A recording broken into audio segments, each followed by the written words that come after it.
Olá a todos, saudações. Eu estou aqui novamente com um vídeo que aborda os temas pertinentes ao ensino médio e hoje eu irei falar um pouquinho sobre a Guerra Brasil-Paraguai. Para isso, existe uma ampla bibliografia para ser pesquisada, para ser investigada sobre este tema. Eu usei aqui uma série de livros, Histórias da Gente Brasileira, que vai falar sobre o Brasil República. Usei também História da Gente Brasileira, que vai falar sobre o Brasil Império. Também, da mesma série, Histórias da Gente Brasileira, o período da colônia. E o livro de Laurentino Gomes, muito conhecido, 1889. Então, se você quiser conhecer mais a fundo a nossa história, os nossos recortes históricos e se interessou por algum desses livros, dê uma pausa no vídeo, anote o nome do livro e do autor para que você possa lê-lo. Então, voltando aqui ao tema, lembrando a você que é apenas um recorte, um resumo do tema que eu iria abordar, sem aprofundamento, sem profundidade, apenas de maneira superficial, para que você, aluno, para que você, estudante, tenha o primeiro acesso ao tema e a partir disso você faça as suas investigações, você faça as suas pesquisas e quando estivermos em sala de aula, nós iremos compartilhar aquilo que nós investigamos, aquilo que nós levantamos e enriquecerá os debates e aprofundará o conhecimento de todos. Bem, a Guerra Brasil-Paraguai teve início em 1864 e durou um pouco mais de 5 anos. Então a guerra foi uma catástrofe, foi uma tragédia da América do Sul, jamais vista até então. Então nesta guerra morreram centenas de milhares de pessoas. 33 mil brasileiros perderam suas vidas e do lado paraguaio foi uma tragédia muitas vezes maior. Sua população, na época estimada em 406 mil habitantes, ficou reduzida à metade. Olha só o tamanho da tragédia e do prejuízo que Paraguai teve com essa guerra. Então, os prejuízos da guerra foram imensos, tanto do lado paraguaio quanto do lado brasileiro. Por exemplo, o Brasil gastou 614 mil contos de réis, 11 vezes o orçamento do governo para aquele ano. Olha só o tamanho do prejuízo, o tamanho da dificuldade econômica que o Brasil teve que enfrentar após essa guerra. Mas quais foram os motivos da guerra? Na verdade, o Paraguai ele era governado por um ditador, o Francisco Solano Lopes. E Solano Lopes ele tinha pretensões expansionistas, ele queria expandir o seu território, além de construir uma saída para o Atlântico. Então, Solano ele aprisionou um navio brasileiro em Assunção. Também invadiu o território da Argentina e a cidade de Uruguaiana, no Rio Grande do Sul. Ocupou também a região de Corumbá, no Pantanal Mato Grossense. Ou seja, Solano ele estava atraindo o Brasil para um conflito. Ele queria anexar territórios e queria uma saída para o oceano. E para isso ele precisava dessa guerra e sair vitorioso da guerra. Então as vias diplomáticas não foram capazes de evitar este conflito. É sabido de todos que antes do conflito a diplomacia entra em campo e tenta resolver as divergências de maneira amigável. Porém, com o objetivo de Solano em anexar territórios e estava irredutível, a diplomacia não funcionou neste caso.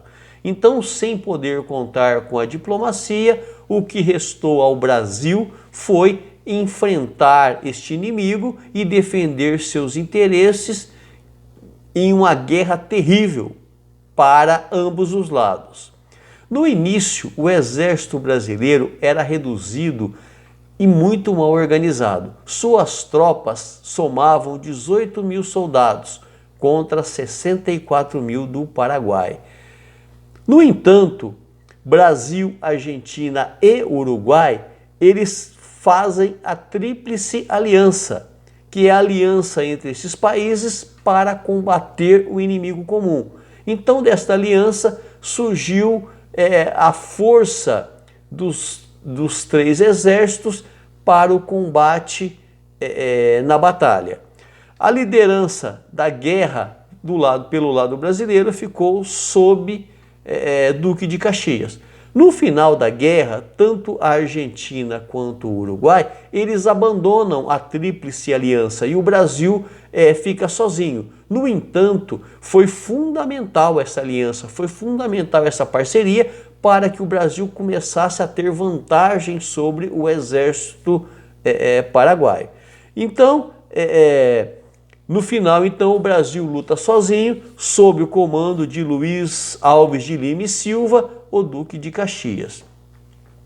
Essa guerra promoveu uma união interna dentro do país, uma união nacional jamais vista, nem mesmo na independência do Brasil houve tamanha união para combater um inimigo comum.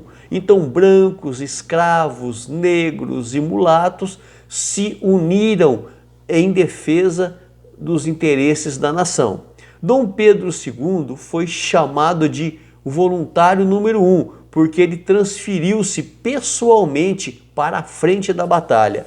Ele enfrentou o frio e as intempéries numa barraca de campanha. Todo esse acontecimento, então, produziu um sentimento de nacionalidade, de pertencimento, até então jamais visto no Brasil. A guerra termina em 1870, quando soldados brasileiros matam o ditador Solano na Batalha de Cerro Corá, travada em março de 1870. Com o fim da guerra, o Brasil entra em um período decisivo de sua história. No campo político, reavivou-se a campanha abolicionista, porque o assunto eminente, o assunto efervescente no Brasil antes da guerra era o fim da escravidão. Com a guerra, então, o foco passa a ser a defesa nacional e o fim da guerra traz de volta, traz à tona a questão da abolição. Só que havia uma resistência enorme por parte dos fazendeiros e dos produtores de café, porque eles não queriam a libertação dos escravos, que era uma mão de obra barata e os lucros eram certos. Então houve essa resistência por parte dos fazendeiros e dos barões de café que dependiam da mão de obra escrava para cultivar suas lavouras. Então, no final da discussão, do debate, prevalece o fim da escravidão e a princesa Isabel, em 1888, ela assina a Lei Áurea, pondo fim da escravidão no Brasil. Isso aconteceu em 13 de maio de 1888.